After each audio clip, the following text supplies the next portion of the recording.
Welcome to Carl DeGregorio's Session25. We are 25. Is that silver? I don't know. I think it is. Not sure. But that would be an anniversary, not an episode. So what the fuck am I talking about?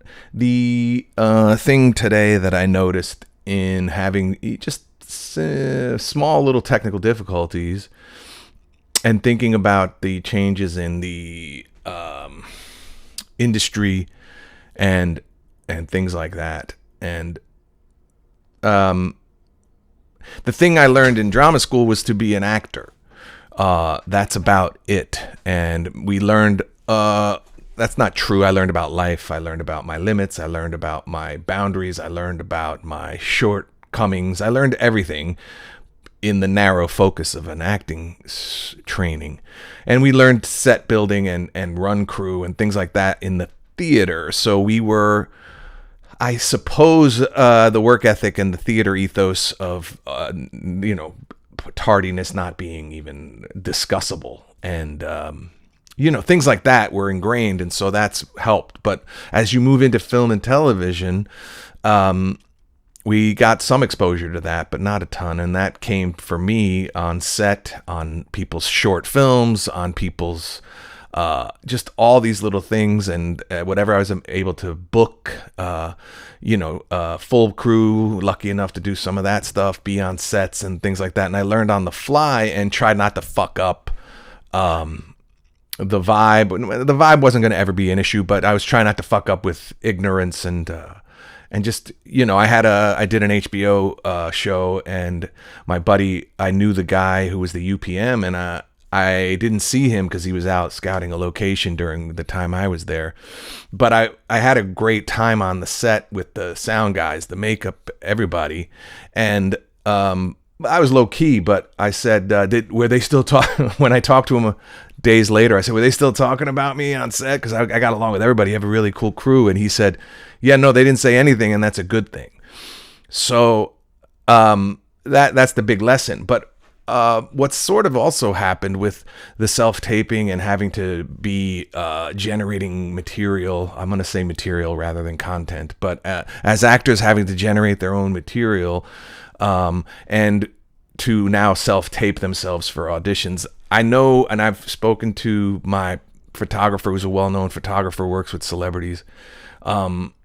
The more established the actor in certain cases and in certain strata and certain age brackets, etc., like the more established the actor is working, the less they enjoy the self-taping process, because they feel that they only really need to bring the acting. And that's, I understand that. It's a luxury I've never been afforded, because the self-tape is sort of how I've gotten a little traction.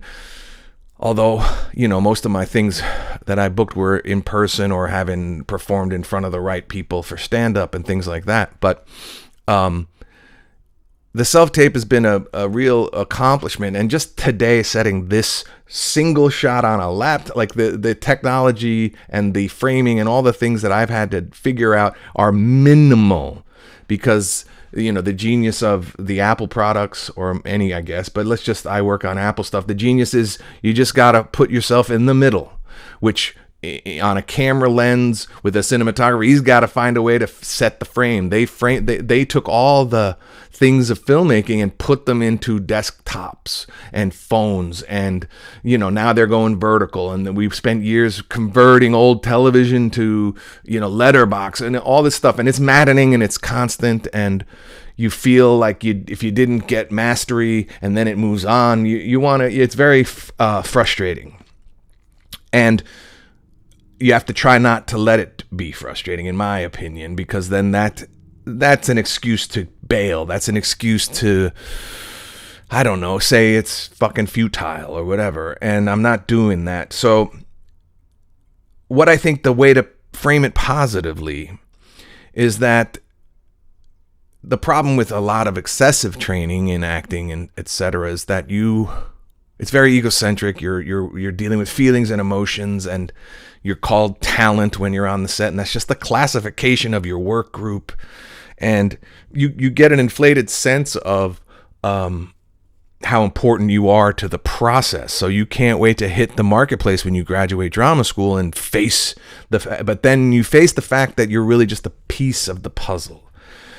They cast last because they had all the pre-production going without you. They assembled a crew. The crew gets there before you because they got to set shit up. And then you, quote unquote, act and bring the thing to life. And that is not an underrated contribution, but it's not the only one. And so what I think the positive spin on sometimes doing these self-tapes, having to do material, self-driven material, shoot your own shit, even, selfie, putting the phone in selfie and figuring out what looks good behind you, all that stuff is filmmaking to a degree, to a very...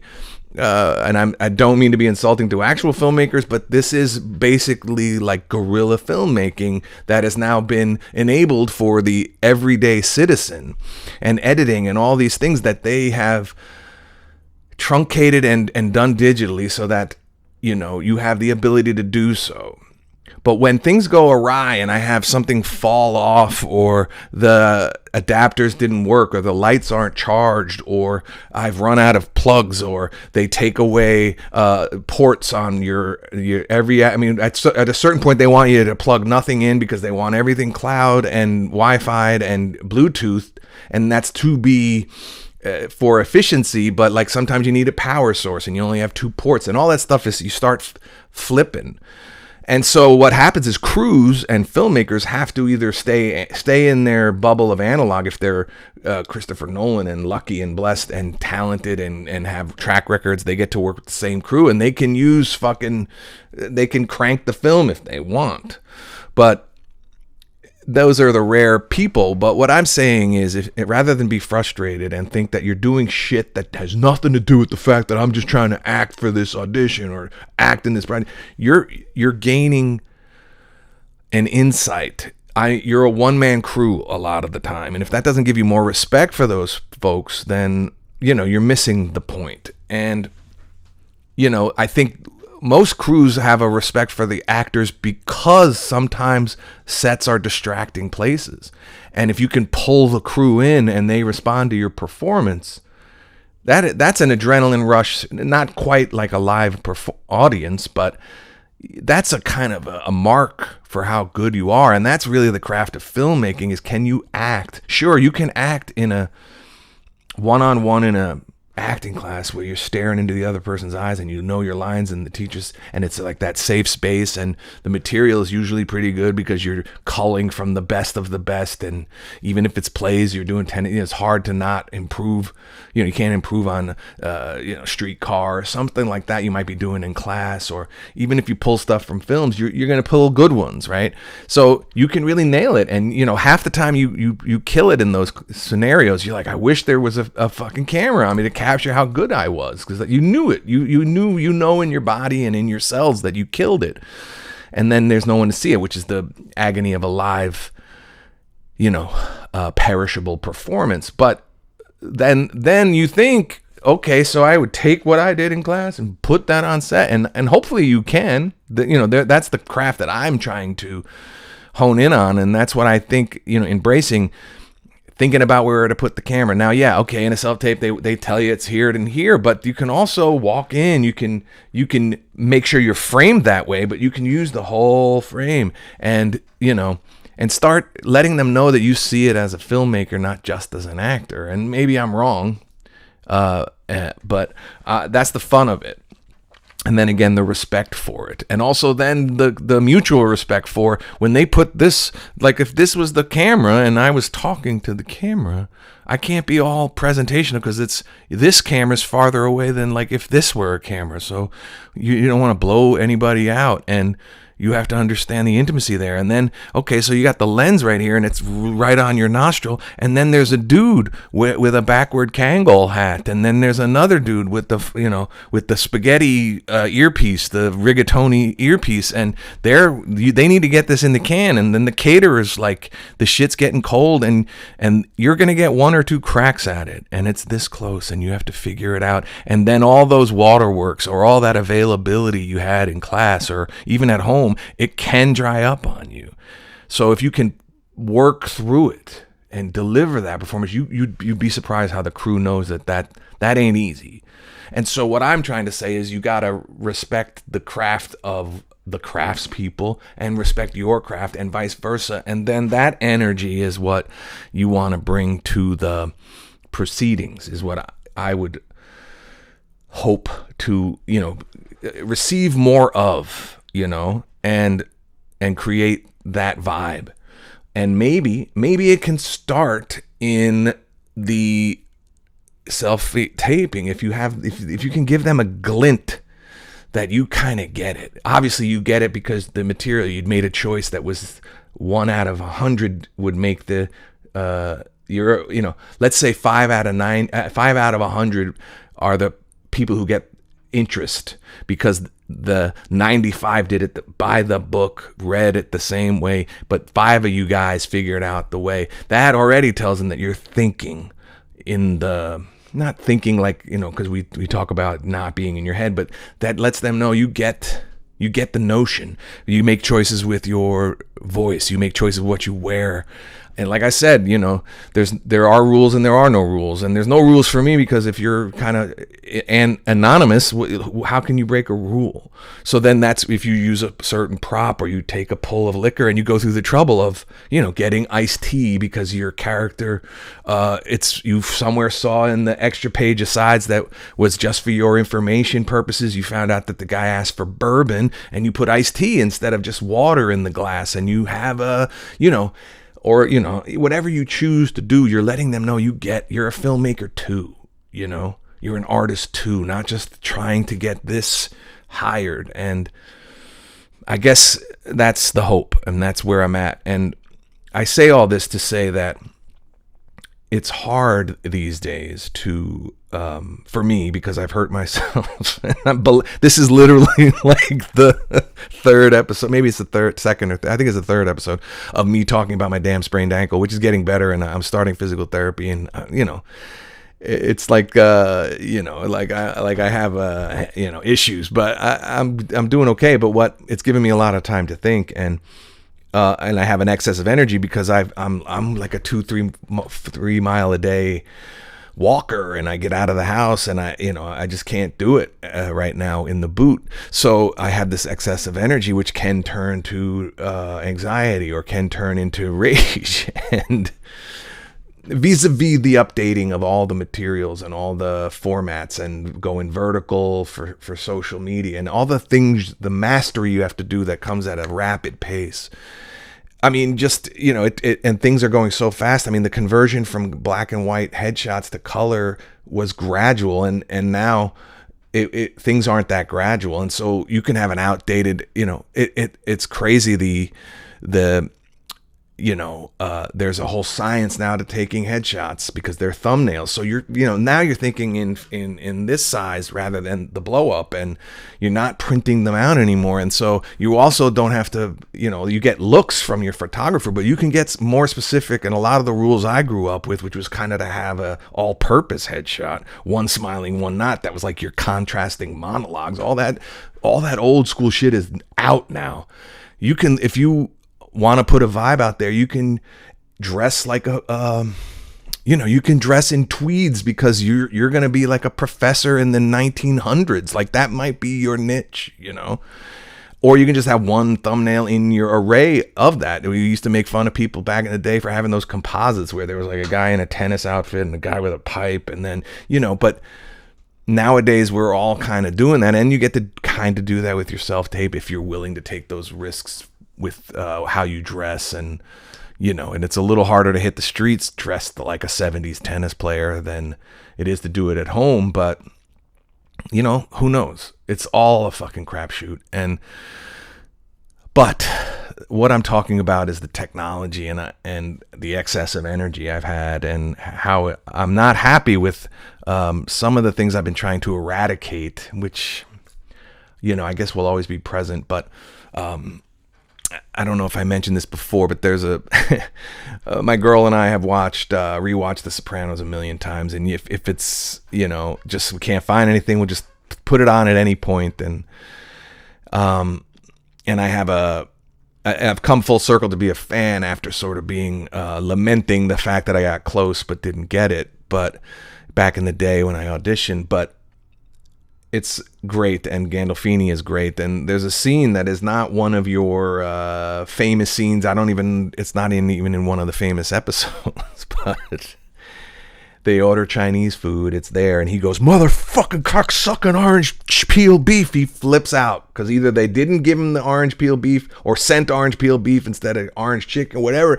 The order is fucked up, and it's literally like they're just unpacking, and he flips the fuck out. And my girlfriend laughs because she's seen that shit happen so many times over the years. And just when you think you're around the bend, and just when you think you're healed or not doing that shit anymore, something happens, And for me, it was technology and trying to find something to watch, hanging out one night, and these fucking passwords, user word names, and all these streamers have different, it's maddening. And now I have an issue where I'm logged out randomly, which I didn't do, and now I can't log back in to one of these streamers, and I have the right password. It's just that the device I use on the TV can't handle the lowercase, uppercase. They literally say, well, that's a great password, but it might be too complicated for our fucking thing. And so you're like, well, what's the fucking point of all of this? And it's maddening. And then I think about my mom, who's in her 90s, like, this is anguish for technologically abled people at this point. I guess that you could use passkey, which is all of a sudden starting to make sense to me. Like, let's just stop worrying about passwords altogether. Anyway, the upshot of it was that I lost my shit. And this isn't a statement about being recorded against your will. It was kind of funny. My girl made a voice memo recording of me losing my shit in an effort just to sort of, she thought it was funny. I don't think it's funny because I sound like a raving lunatic. And so I have it on an MP4, which technology, another format, but I have it, and hopefully I don't butcher this process of playing it and reacting to it. I won't play the whole thing because it's like fucking 2 minutes. I've also, since I've been laid up, I've been watching way too many YouTube reaction channels, which is basically just a jukebox of my youth and seeing if anybody today is vibing on the shit I was vibing on. And that's really the appeal of it. And also just that the reaction videos somehow are captivating. So in the spirit of trying to like be hip on this stuff with material content creation, I'm going to give I'm going to try to play this and react to it. It's going to be mortifying because I've heard it and it mortifies me. You can be in a high emotional state, and that is great for acting, but it's pretty bad for getting around the world day to day. And evidence of my injury was, being frustrated is not a great way, because you lose presence of mind and you lose being in the present. And so you're not paying attention, and next thing you know, you're hurt. So, and that can happen emotionally, in technological terms, in physical terms. So I play this as sort of exhibit A of hopefully I am improving with a lot of the efforts I've been doing spiritually and meditatively and even physically, to make myself feel better and less prone to outbursts, intermittent explosive disorder. I wonder, some of it, I don't know. I think it is a cop-out to have the ethnicity and the region you grew up in be the reason for it. But certainly northeastern seaboard corridor, northern New Jersey, that reason that The Sopranos was popular, other than the stories, it was vivid to that area. And growing up there, some of these things are inescapable. They may be learned and not inherent, and they may be part of genetic issue, but it's not great. But that was very recognizable, seeing Tony say motherfucking cocksucking orange peel beef when they got it wrong. And then she's trying to talk them off the ledge. Well, you got to check the bag when they drop. Well, what good is that going to do? They're going to, and he starts telling her that. And maybe she was used to it, Carmela, because she is a bird of a feather. My girl is African American and from Texas, so she's not used to that East Coast explosive temper, but she's familiar with it because of me, and that's not a good thing that I'd like to improve. But I'm gonna listen to it if this technically goes south, which it has a very good possibility of, because I don't know how sometimes to stop it. It's a mess, and I don't know how so I'm not going to belabor it too long, and I'm kind of going to give you a demarcation here. If it goes badly, I can just clip this out and make this, more in line with the ending of Session 25. But I'm going to start it. We're going to listen. I'm going to try to get through enough of it to hear where there are flaws in my thinking, in my rage. There's bad language, there's rage, there's scapegoating a whole generation. There is the C word, but used more like in the European sense of calling everybody a C word. And so I am sharing this trepidatiously because it's not very flattering, but ultimately sometimes you got to face your undesirable side to know where your edges are. So let's check this out. This is me flipping the fuck out because I got logged out on my television from one of the streamers and couldn't get back in. Here we go. It should sync once I'm logged in. Okay. Fucking millennial cunts watching TV on a fucking laptop. That's why you don't have fucking relationships. Two people can't watch on a fucking laptop. Wow. One asshole alone being a fucking freak can watch a fucking TV show.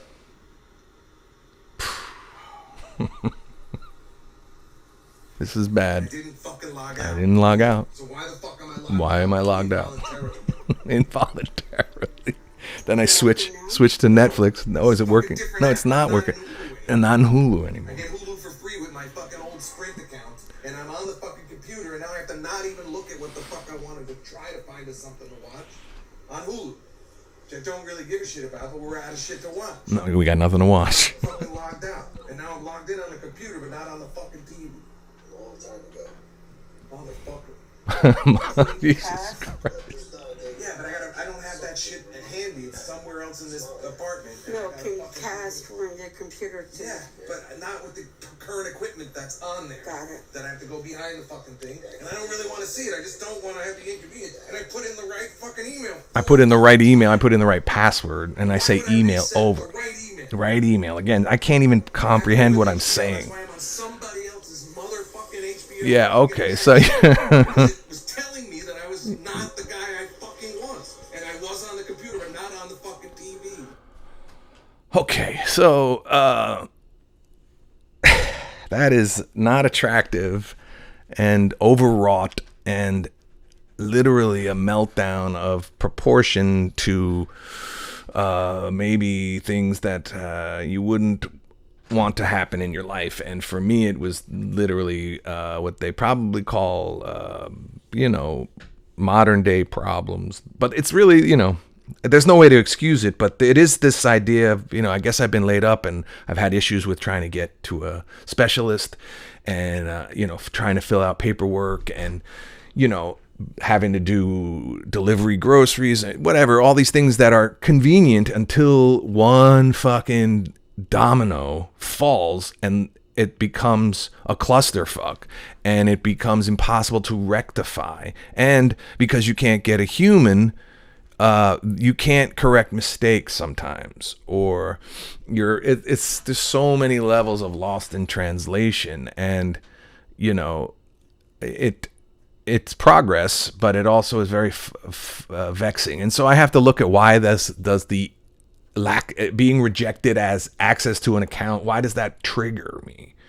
My safety's not at risk. My, it's not causing me physical pain, but why am I so pissed off? I guess it just comes from that notion of why is this somebody, the proverbial they, why are they fucking with me? Why is the orange fucking peel, motherfucking orange peel beef, why the fuck is it not in the bag I'd call every fucking time? We've all been through it, and it's modern problems. And it's, the fact is now that we're dehumanizing ourselves because you can't get sympathy. You can't explain to somebody, this is what happened, man. You can't even get them to cop to it, because how are they, how many times there's a particular Mexican food place, I love it, you don't get the chips. I've even purchased chips, a giant side of chips and guac, so they wouldn't forget the free chips, and they forgot all that. And you call back, and the poor bastard is like, okay, what do you want us to do? And it's like, I guess I gotta take it, and that's what happens in the end of this video. I start to, hold on, I think I start saying, take it, you take it, you take it. Like it's a Roku bullshit fucking problem. Now it's Roku's problem. HBO Max, is right. All of us, and I'm the only one who can get back in. Yes. So they succeed, but I should be able to fucking gift that to my people in my fucking family. And we just take it, and then you get mocked for being over fucking 25 years old like you can't figure it out. I figured this shit out. There's nobody more on top of this shit than me. I have all my passwords in a... See, that's what it becomes. It becomes, get off my lawn. It becomes, I'm not stupid. I'm not maladapted to this technology. It's become indigenous to my lifestyle. I have cut the cord. I no longer do cable. I'm the hip Gen Xer doing all the fucking shit, and yet it still can fuck you. So going all the way back to then, responding differently would be what I'd want to leave you with for me and for this week. But also, these are also the impediments to enjoying the craft. And so all the way back to being on set and your behavior and the way the crew, it's like we are getting further and further away from just talking, listening. And we have to go back to, it is pretty, even, there was a workaround if I had calmed down. If I had just calmed down, there was a workaround. I could have cast it from Apple Play onto the TV if it was that goddamn important. But it's like the capillaries, when they talk about people's having blocked arteries and shit, or when they strokes and stuff, it's like when capillaries constrict, it's bad for your body. But when your mental acuity is constricted because of rage, you forget solutions. You forget, it's that whole thing of full court defense in basketball. We're going into March Madness. Full court pressure it's very difficult for the defense because it's more about stamina, because you're playing defense the whole way. But you do it because even professional basketball players don't enjoy being D'd up from coast to coast. And so what you're trying to do is create that constriction of thought so that the dude throws the ball away or double dribbles or gets caught 10 seconds and you trap. All these things these defenses are too, and I don't want to do that to myself anymore. It will happen. I have to say that, but at the same time I have to understand that composure is where, and not constricting will keep the flow going, and that, and that will help me in every facet of my life, but it will certainly help me when I'm faced with a camera right here and I have to stay available and, make a speech to someone I care about who's not even standing behind the camera. That's the craft, and that it will only come from keeping constriction to a minimum, keeping preparation at a maximum, and keeping, the idea that we're all in this together, crew and cast. We're trying to make something beautiful. And so, unfortunately, I had to hear some ugly things about myself and share those. But, we're we're trying to make moves, even though I can't jog anymore in a boot, but we're trying to make moves, and we're not going to concede this year. So we're going to make moves this year. And I got to remember to breathe and to compose and to try not to have another rage orange peel beef meltdown. All right, peace. That's Session25.